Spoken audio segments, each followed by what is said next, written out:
Although she was a really young girl, Elena wanted to travel around the world.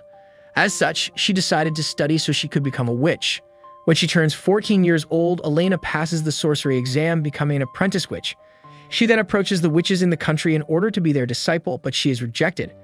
Afterwards, Elena overhears her parents talk about the Stardust Witch who lives in the forest. Heading there, she meets the Stardust Witch, who is named Fran. She is surprised when Fran agrees to train her. However, for a month, all Elena does is chores. When Fran gives Elena a test, she overwhelms her, which causes Elena to become despondent. Fran then reveals that her parents asked her to teach her about failure and setback. She decides to train Elena for real. A year later, Elena becomes a full-fledged witch. After an emotional send-off, Elena leaves her home. It is then revealed that Elena has been traveling for 3 years. Elena arrives at the Land of Mages. While she is flying around, another mage runs into her. After Elena helps the mage, she heads off to find a place to stay. However, she is kicked out of every inn she visits. When she heads to one more place, which is a rundown inn, Elena meets the same mage she previously encountered named Saya. She then notices that her brooch is missing. Later that night, Saya reveals that her younger sister passed the sorcery exam and she asks Elena to train her. Elena agrees to help Saya until she finds her brooch. A few days later, while she is out looking for her brooch in the area where Saya ran into her, Elena has a conversation with one of the residents. That night, Elena asks Saya to give her brooch back. When Saya admits that she took it because she was lonely, Elena gives Saya her spare hat so she will not feel alone. 6 months later, Elena reads an article that reveals that Saya has become an apprentice witch. Elena looks forward to meeting Saya again when she becomes a full-fledged witch. While flying over a flower field, Elena meets a girl who gives her a bouquet. Upon entering the next kingdom, however, she is stopped by a guard who recognizes it as coming from his missing sister. Another guard then shows up and reveals that the bouquet is actually magical flowers. The next day, Elena returns to the girl only to find she turned into a plant. She also notices that the girl's brother is in the process of becoming one as well. Seeing there's nothing she can do, Elena flies away. Elena encounters a mage named Emil, who has been collecting happiness as a present for a girl he has a crush on named Nino. Inviting Elena into his home, it is revealed that Nino is actually the family's depressed and abused slave. Emil later gives Nino his present. However, unbeknownst to him, seeing others' happiness only makes her more depressed. Afterward, Elena departs. She never saw Nino again. Elena arrives at the ruins of a kingdom abandoned by all but its amnesiac princess, Murrorose, who reveals that every night the kingdom is terrorized by a monster known as Javelier, and that the castle is the only safe haven. Having discovered that she is a witch, Murrorose intends to battle Javelier, and Elena agrees to help prepare after being allowed to stay at the castle. During the battle, Elena stakes out in case Murrorose needs help. However, having regained her memories, Murrorose easily defeats Javelier. Elena later recalls the story of forbidden love between a princess and a cook. Murrorose reveals she was the princess and that her father, the king, had her lover executed, prompting her to take revenge by turning him into the monster before erasing her own memories. Afterward, Elena leaves as Murrorose begins spiraling into eternal madness, imagining herself having breakfast with her deceased lover and child. Her actions have made her known as the princess without subjects. Elena is walking around when she comes across a book about her mentor, Fran. She then reminisces when she visited the country of Royal Celisteria 6 months prior. In Royal Celisteria, Elena noticed some mages performing tricks for the crowd. When she arrived at the Royal Magic Academy, she was told that no one was allowed to enter without permission. Later, while Elena was flying around, several students from the academy attempted to catch her without success. Fran then showed up where she and Elena reunited for the first time in a few years. At the academy, Fran revealed why she was teaching there. She also revealed that she wrote a novel during her travels, but she lost track of it. The next day, Elena served as a special guest lecturer. Afterward, Fran and Elena had a conversation where Fran told Elena to meet her at the city gates. The next morning, when Elena tried to leave without waiting, Fran and the students arrived to say goodbye. Back in the present, Elena notices how popular Fran is.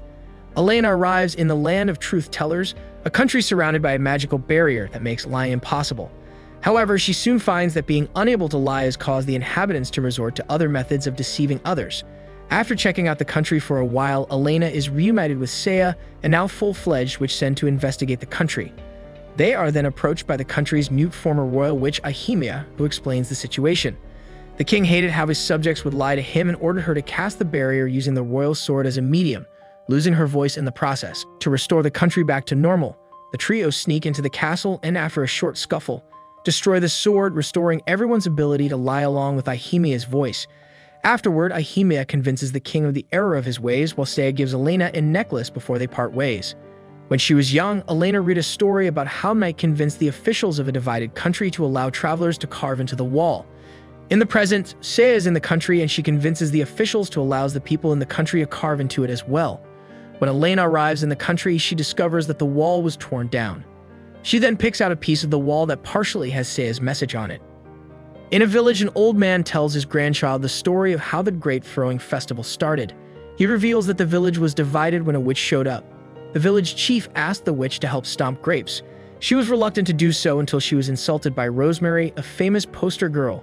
Later, the chief and the witch found out that Rosemary was not the one who actually stomped the grapes. While the villagers were arguing, the witch drunkenly threw grapes at everyone. This eventually led to the festival's origin. Back in the present, it is revealed that the chief and Rosemary are married. Elena arrives in a country where dolls are very popular. While she is taking a break, Elena overhears another witch asking the townspeople if they have seen the Ripper. Just as she is about to leave, Elena is approached by the witch, who introduces herself as Sheila. Once she explains the situation, Shelia asks Elena to let her know if she finds out anything. As she is walking around, Elena comes across a doll shop. After turning down a request to take a free doll, she heads to an inn. The next morning, Elena finds out that her hair has been cut. During their investigation, Elena and Sheila learn of a secret auction, which they head to later that day. When they see the doll that has Elena's hair, Elena damages it, causing the doll shopkeeper to reveal herself. When she admits that she is the Ripper, she is captured by Sheila and Elena. Once they go their separate ways, it is revealed that Sheliet is Saya's mentor. When Saya learns what happened, she angrily confronts the shopkeeper. Finding herself out of money in the town of Rostov, Elena takes a job from a fellow witch named Estelle, who tells her about a friend named Selena. She lost her parents and was taken in by an abusive uncle until she went insane and murdered him, forcing Estelle to execute her. Estelle wants Elena's help in a time travel spell to go back in time and prevent the deaths of Selena's parents.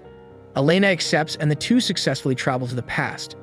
However, while warning Selena's parents, they are attacked by the killer, who is none other than Selena herself.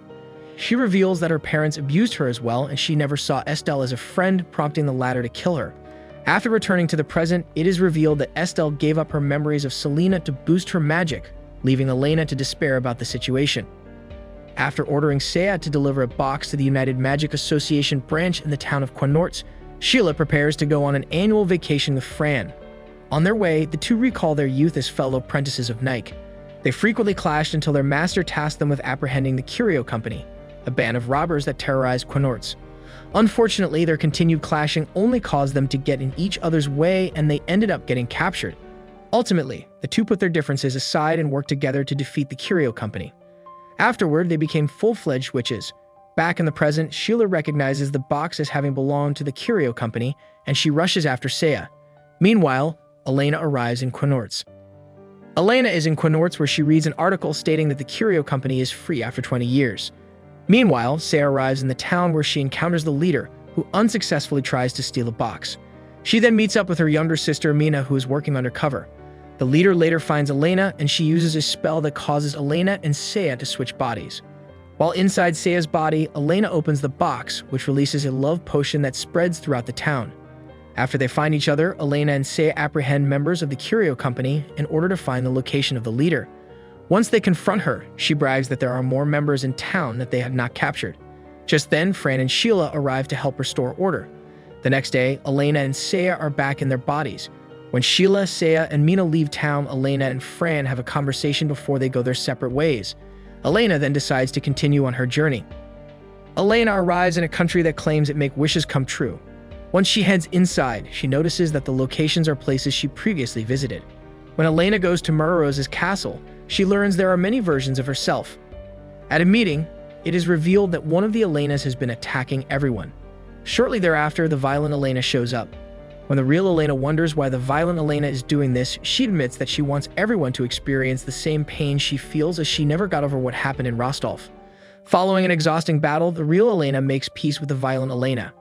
When they return to the castle, the Elenas decide to turn their diaries into a book titled Wandering Witch. Afterward, Elena is in another country when she bumps into a girl named Amnesia, and they accidentally switch their books in the process. Elena reveals that she and Amnesia will travel together in the future. Thank you very much for watching. Anicaps here. If you enjoyed this video, please consider liking and subscribing so you won't miss out on future content.